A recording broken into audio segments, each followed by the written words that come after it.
నమస్కారం అన్న. నమస్తే. మీ పేరన్నా? నా పేరు బత్తిన దాస్. నేను కృష్ణా జిల్లా కార్యాలయ కార్యదర్శిని, 1వ వార్డు ఇన్ఛార్జిని. గతంలో కూడా 2014 నుంచి 2019 వరకు మాజీ కౌన్సిలర్గా ఉన్నా. అదేనా, ఏం లేదన్నా. ప్రధానంగా చూసుకుంటే ఇప్పుడు వచ్చేసరికి తుఫాన్ వచ్చింది. సంబంధించినంత వరకు రైతుల పరిస్థితి ఎలా ఉందంటారు? చంద్రబాబు గారి హయాంలో తుఫాన్ వస్తే అధికారులు ఎలాంటి చర్యలు తీసుకునేవాళ్ళు? జగన్ గారి ప్రభుత్వం వచ్చినాక ఇప్పుడు ఏ ఒక్క అధికారి అయినా సరే రైతుల దగ్గరికి వెళ్ళటం జరుగుతుందా? సంబంధించినంత వరకు ఏమున్నాయని చెప్పి అడగటం జరుగుతుందా? ఈ రోజున తుఫాను వస్తే చాలా దారుణంగా ఉంది.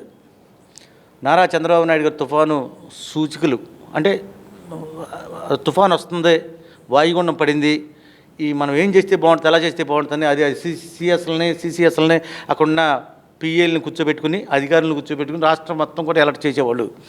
ఏ ప్రాంతంలో తుఫాను వస్తుందో ముందుగా అలర్ట్ చూసి అక్కడ లోతట్టు ప్రాంతాల్లో ఉన్నటువంటి ప్రజల్ని మళ్ళీ అక్కడ ఉన్నటువంటి శిబిరాల్లో పెట్టి వాళ్ళకి భోజనం కానీ వసతులు కానీ బ్రహ్మాండం కల్పించి బ్రహ్మాండంగా అన్ని రకాలుగా కూడా చూసుకునేవాళ్ళు. ఇప్పుడైతే మాత్రం ఏమీ పట్టించుకోలే. చాలా దారుణంగా ఉంది. ఇదంతా కూడా చాలా నీచ నికృష్టం. ఇది మాత్రం చాలా దుర్మార్గం. రైతులను అయితే ఊరిని ఏదో నామమాత్రం వెళ్తున్నారు తప్ప ఎవ్వరు కూడా దాన్ని మూవ్ చేసిన పరిస్థితి ఎక్కడ లేదు. ఈ రోజున నిన్న చంద్రబాబు నాయుడు గారిని చూసాం, జగన్మోహన్ రెడ్డి గారిని చూసాం. జగన్మోహన్ రెడ్డి గారు ఈ కటౌట్లో ఏం పెట్టుకున్నాడు, బారికేడ్లు పెట్టుకుని ఒక బెంచ్ వేసుకుని ఇలా చూసి ఇలా అంటున్నారు తప్ప అదే చంద్రబాబు నాయుడు గారు అయితే డైరెక్ట్గా వెళ్ళిపోయి ఆ పొలం దగ్గరికి వెళ్ళి కంకుల దగ్గర పట్టుకుని లేపి చాలా పాడైపోయి నేను మీకు అండగా ఉంటా, మీకు తోడుగా ఉంటా, నేను ఆ రోజునైతే ఎట్లా ఉన్నాను ఈ రోజున కూడా అట్లాగా ఉంటా అని చెప్పి బ్రహ్మాండంగా చక్కగా తీర్చిదిద్దారు. వాళ్ళకి ధైర్యం పోశారు. నేను వస్తే మీరు ఏం చేస్తానో మీకు తెలుసు, మరి నన్ను గెలిపించుకోండి అని చెప్పి చాలా చక్కగా చెప్పారు. ఈ గవర్నమెంట్ గుడ్డి ప్రభుత్వం, ఏమీ తెలియని ప్రభుత్వం, మూర్ఖత ప్రభుత్వం అని చెప్పి ఈ రోజున చంద్రబాబు నాయుడు చెప్పారు. అదేవిధంగా చూసుకుంటే ప్రధానంగా రైతులకు అండగా ఉంటామని చెప్పి ఆర్బీ కేంద్రాలు స్థాపించామన్నారు. ఇదే ఆర్బీ కేంద్రాలు తుఫాను వస్తున్నాయని చెప్పి ముందస్తుగా తెలియపరిచారా? అదేవిధంగా ముందస్తుగా రైతులకు తుఫాను వస్తుందని చెప్పి పంట కోసుకునేందుకు వీలుగా ఏమన్నా చర్యలు చేపట్టడం జరిగిందా? అదేవిధంగా చూసుకుంటే ఇప్పుడు వచ్చేసరికి పంట కొంత శాతం వరకు ఉంటేనే పంట కొంటాము అని చెప్పి ఆర్బీ కేంద్రం వాళ్ళు అంటున్నారంట. దాని మీద మీరేమంటారు? ఆర్బీ కేంద్రాలన్నీ కూడా మాయ, బోటకం, చాలా దారుణం. వాళ్ళంతా కూడా ఏదో నామమాత్రం చేస్తుంది తప్ప వాళ్ళు ఏమి చేయలేరు. అక్కడున్న సెక్రటరీలు, అక్కడ ఉన్నటువంటి సచివాలయంలో సెక్రటరీలు, దానికి సంబంధించిన వాళ్ళంతా కూడా డబ్బు కాసిపడి బస్తా కింద తీసుకుని ఎక్కువగా నష్టపోతే వాడికేమో తక్కువ, ఎక్కువగా లబ్ధి పొందే వాడికేమో ఎక్కువ, అలా చేస్తున్నారు. ఇదంతా మాయా బోటకం. పోయినసారి కూడా ఎమ్మెల్యేలతో సహా మంత్రులు సహా అందరూ కూడా అక్కడున్న చిన్న చోటమాట నాయకులు కూడా కమిషన్లు తిని వాళ్ళు కకృతి పడి బోర్డంత లబ్ధి పొందారు. ఈ ఆర్బీ కేంద్రాలంతా మాయ, చాలా దారుణం. చంద్రబాబు నాయుడు గారు అయితే ఎక్కడైతే నష్టపోయారో అక్కడికంతా పంపించి, అధికారులను పంపించి బాతులు తిన్న ధాన్యం కూడా, చండానమైన ఇది కూడా చాలా దారుణంగా తరైన ధాన్యం కూడా వెంటనే కొనుగోలు కేంద్రాలు పెట్టి అక్కడ కల్పించిన ప్రభుత్వం తెలుగుదేశం ప్రభుత్వం. చంద్రబాబు నాయుడు అయితే అన్ని బ్రహ్మాండంగా చేస్తారు, అది మాత్రం షూర్. అదేవిధంగా చూసుకుందామన్నా, ఇప్పుడు వచ్చేసరికి ప్రధానంగా మన రాష్ట్రంలో రైతులకి సంబంధించినంత వరకు చాలా వరకు రైతులే ఆత్మహత్యలు చేసుకుని చనిపోతున్నారని చెప్పి ఎన్సీఆర్బీ ర్యాంకింగ్ ప్రకారం తేలింది. దీనికి సంబంధించినంత వరకు ఎవరు కారణం అంటారు, ఏమంటారు? అంత మాయ అండి. జగన్మోహన్ రెడ్డి అంత మాయ, మంత్రులు కూడా మాయ, కింద స్థాయిలు కూడా అంత మాయ. ఇదంతా దారుణంగా చేస్తున్నారు.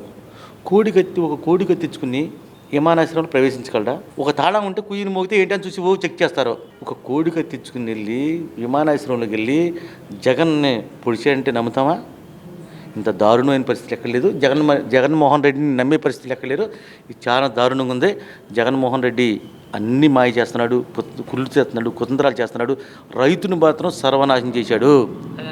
ప్రధానంగా చూసుకుంటే ఇప్పుడు వచ్చేసరికి చంద్రబాబు గారి హయాంలో చూసుకుంటే రైతుల పరిస్థితి ఎలా ఉంది, జగన్ గారి హయాంలో చూసుకుంటే రైతుల పరిస్థితి ఎలా ఉంది? ప్రధానంగా చంద్రబాబు గారి హయాంలో రైతులకి 3వ పంటకు కూడా నీళ్ళు అందాలని చెప్పి ముందు చూపుతో పోలవరం ప్రాజెక్టు స్టార్ట్ చేయడం జరిగింది.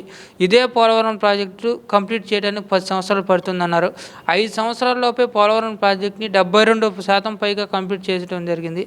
ఇదే విధంగా చూసుకుంటే ఇదే పోలవరం ప్రాజెక్టు లేట్ అవుతుందని చెప్పి ముందు చూపుతో పట్టిసీమ ప్రాజెక్టు తీసుకొచ్చారు.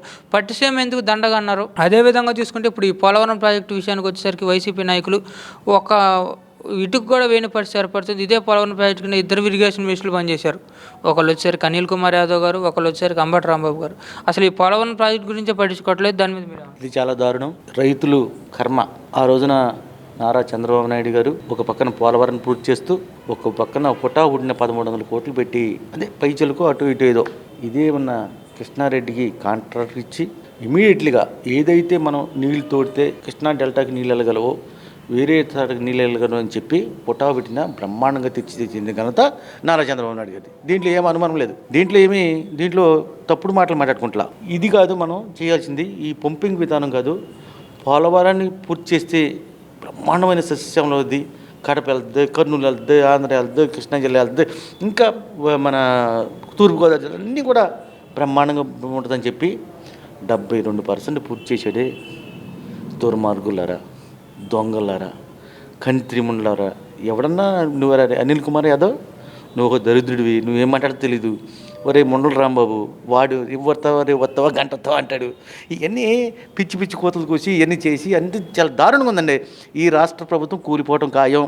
మళ్ళీ పోలవరం మేమే పూర్తి చేస్తాం, చంద్రబాబు నాయుడు గారు పోలవరం పూర్తి చేస్తారు, మళ్ళీ పట్టిసీమ నీళ్ళు చేస్తారు. పట్టిసీమ నీళ్ళు తీసుకొచ్చి మనం పెడదామంటే చంద్రబాబు నాయుడు పేరు వచ్చేస్తుందని ఏడుస్తున్నాడు. ఇదే క్వశ్చన్, చంద్రబాబు నాయుడు గారు పట్టిసీమ ద్వారా నీళ్ళు ఇచ్చాడు, మళ్ళీ చంద్రబాబు నాయుడు ద్వారా నీ పట్టిసీమ నీళ్ళు ఇచ్చాడు అనుకో, అదే అడిగి పేరు వచ్చేస్తుంది. ఇట్లా చేసి నేను చేయట్లా. గ్యారెంటీగా 2024 చంద్రబాబు నాయుడు గారు గెలవటం, పోలవరం పూర్తి చేయటం సాధ్యం. కృష్ణా డెల్టా కానీ అక్కడ కానీ ఇక్కడ కానీ కర్నూలు కడప అన్నీ నీళ్ళు ఇవ్వటం ఖాయం అని చెప్పి హృదయపూర్వకంగా తెలియజేస్తాను.